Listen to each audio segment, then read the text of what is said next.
Strong storms could target parts of the viewing area tonight. Thanks for joining us.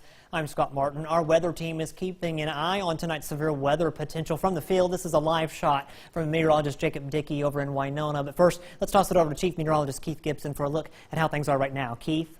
Hey Scott, a live look in Tupelo right now shows the low clouds, the fog, the wet weather we have ongoing across the northern third of our coverage area, north of Columbus to West Point, Aberdeen, into Tupelo, up into Tennessee. That's where most of the rain is right now. Not too much going on farther south. The strongest storms we've had in the country today out here in eastern Texas, that's the line southwest of Shreveport that we're watching that could get in here later tonight. Now, this severe weather threat is fairly low in the grand scheme of things. Maybe some isolated damage and wind gusts. Can't rule out a stray tornado somewhere in the region after 3 a.m. tonight. So from 3 a.m. in the west to about 9 a.m. in the east, we do have this severe weather risk. But FutureCast doing a pretty good job with the greatest concentration of rain now to the north. But by 3 o'clock in the morning, that starts to sink south. Here comes that incoming line of storms that will be rumbling on through here tonight. Some heavy rain potential across the entire area. That's what we're contending with right now. Let's go out to Jacob live in Winona for the latest in the field. Hi Keith, we are in Winona right now watching for these showers and perhaps a stronger storm to move through, and as they do so, we'll be out all night keeping our eye on the sky for you. Now the threat really isn't that significant, but just in case something happens, we want to be here to bring you the first alert, and that's why our team of meteorologists is in the studio and in the field ready for what could possibly happen tonight. In addition to that, we did want to mention is we had some patchy fog. We saw that on US 82 coming from Starkville and Columbus all the way over through Stewart and Kilmichael into the Winona area where we are now. Now there are some ways that you can get that first alert. We recommend that you have those weather radios on standby tonight. Just plug them in, make sure they work, and if a warning is issued for your area, you can get that alert. You can also download our WCBI News app, and that will give you an alert if you need to for your area, so you can get that alert on your phone. Well, we'll be reporting here in Winona and in the field through the night. We'll send it back to you in the studio.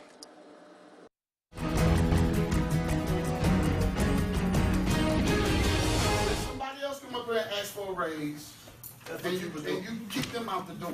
No, you get tired of all this bull crap. You keep them out the door. But you get Brian. You show up for me. Brian, you want another raise tonight? You can get it. Tense moments in tonight's Aberdeen Board of Aldermen meeting. After several other meetings failed to have a quorum, aldermen were able to finally get some issues addressed. Well, in this live video shot by WCBI's Parker King, you can see the tension between the board and the mayor over the issues on tonight's agenda. One issue regarded paying bills to vendors regarding the purchase of new trucks and accessories for the city's electric department. The board agreed to pay those bills. Another involved the legality of Alderman Garth's position after he took a job as school superintendent in Hazelhurst. It was agreed to have a special election on his position. That date has not yet been set. A planned executive session also didn't happen as the mayor stormed out, locking himself in a nearby room. No one was available for comment. Aberdeen also held a special election to fill the Alderman Brunson Odom seat. Early reports are that it will be headed off to a runoff. We'll have complete results on WCBI News at 10. The city of Ackerman will have to wait a few more weeks to find out who their next mayor will be. The mayoral race is headed off to a runoff. Quentin Smith has been following the race all day. He joins us live from Ackerman with the very latest.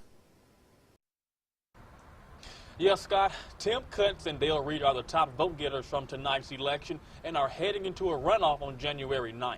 Now, the official numbers, with absentee ballots included, resulted with Tim Kutz finishing with 161 votes. Dale Reed had 101 votes. LaVon Murphy Jr. finished with 89 votes, and Carl Phelps received 44 votes. Now, poll workers say roughly 45% of the city came out to vote in tonight's election. We caught up with both Kutz and Reed about the upcoming runoff and their vision for the city of Ackerman. Here's what they had to say. And there's just so much here, and there's so much more opportunity right now. Highway 12 and 15 is just undeveloped, and we can really develop that, and we'll get it done. I see us growing both residentially and commercially. One of my primary goals is the revitalization of Main Street.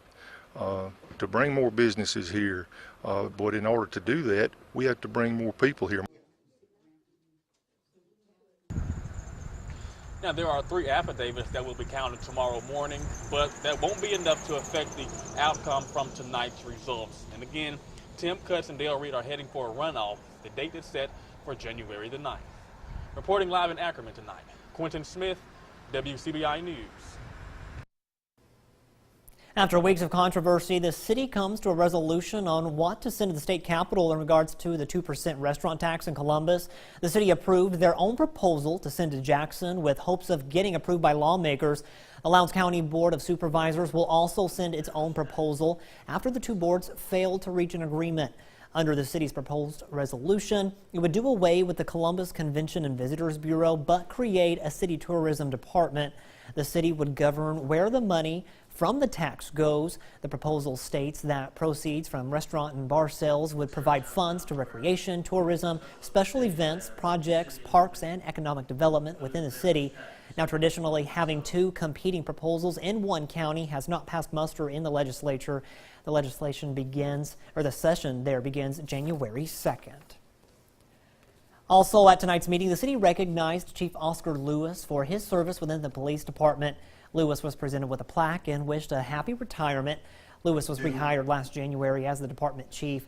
Chief Lewis thanked the department and the community for their support. His last official day of duty will be December 28th. Tonight, voters in Pontotoc are deciding on an $11 million school bond package. We're still waiting on those results from that bond election. The bond would include $400,000 for renovations at the elementary school for things like security upgrades, new sidewalks, and a heating and air unit for the gym. $2.3 million would go to fixing up D.T. Cox Elementary. Even the football stadium is slated to get some upgrades in the bond proposal. Superintendent Michelle Bivens says this bond is about the students. Our kids perform for us every day. They give us their best. They don't hold back, and they never complain.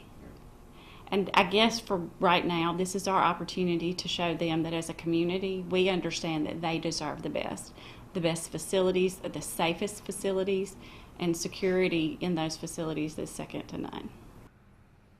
Polls closed just a couple of hours ago. For the bond to pass, 60% of voters will have to vote yes. In news that's good for Mississippi, some kiddos at New Hope Elementary got to learn what it's like to wear a badge. 167 second graders toured the Columbus Police Department this morning. They went in the courtroom at the municipal complex, saw a holding cell, and where officers meet. Later, the group got to take a look at a police car and motorcycle.